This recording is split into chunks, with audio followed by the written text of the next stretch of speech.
Thank you, Chairman. Thank you for joining our program today. Well, I know you've just been come back from an overseas trip. Is it basically to promote more overseas company to list in Hong Kong? Yes, I think that's part of the purpose. The other part, of course, is to introduce Hong Kong, as a global financial center. That it's a very good place, to be to either invest into mainland China or regionally in Asia. If you are a corporation or individual, or if you are in the finance business, it's not a bad place for you to have your business if you have Asian aspirations. I know that one of the major plans of the exchange is to introduce the HDR program. That is to use the depositary receipts to make it easier for the overseas company to list in Hong Kong. When will that happen, and which markets do you think their companies will be more interested to list in Hong Kong?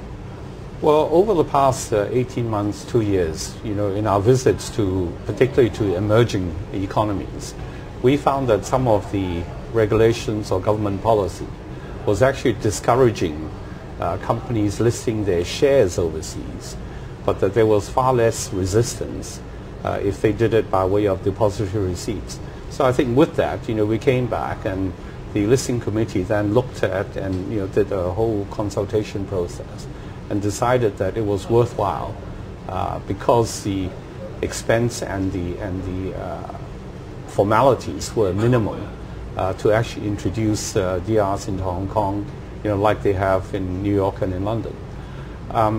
I believe myself that it's probably too soon to tell where we are likely to attract candidates, but perhaps more in the emerging economies.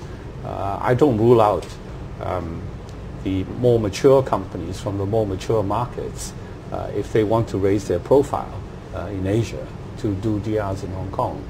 But I think that bearing in mind that there are no restrictions on them, that they could do a dual listing or a secondary listing, that maybe DR might be a bit more easy for them as well. Well, HKE ex-chief executive Mr. Paul Chow has said he will not renew his contract in 2 years later. Have you started to find a successor for him? Well, we have set up a search committee comprising of board members, and we are in the process of firstly selecting a headhunter, and then the headhunters obviously once selected will go and look for Paul's successor. It won't be easy. He's done an amazing job. He's very professional, highly respected, not just in Hong Kong, but throughout the world. Paul chairs the working committee of the World Federation of Exchanges, which is a very important job, and we will have a tough time finding a suitable replacement for Paul. Well, some people criticize the government's role as the single largest shareholder of the exchange. What's your opinion on that issue? I think it's overplayed. I think it's a great vote of confidence in the Hong Kong exchange that the government holds about 5.9% of our shares. And don't forget, there's another 94-something% outside. Our shareholder profile is very international.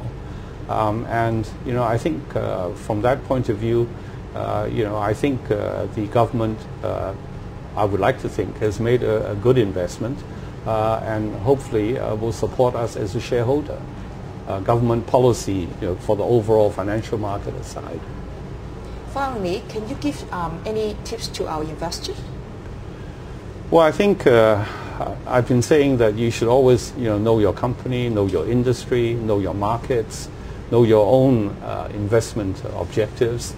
And I think over the next 9 months, 18 months, we will see some volatility in the financial markets globally. So, it's time to be cautious, and look at the other issues that we face, like inflation, like commodity prices, particularly oil, like food prices. So I think it's time to be cautious. And bearing in mind that if you invest for the medium long term, hopefully you would lower the risk profile of your investment and things work out better. Thank you for joining our program today. Thank you.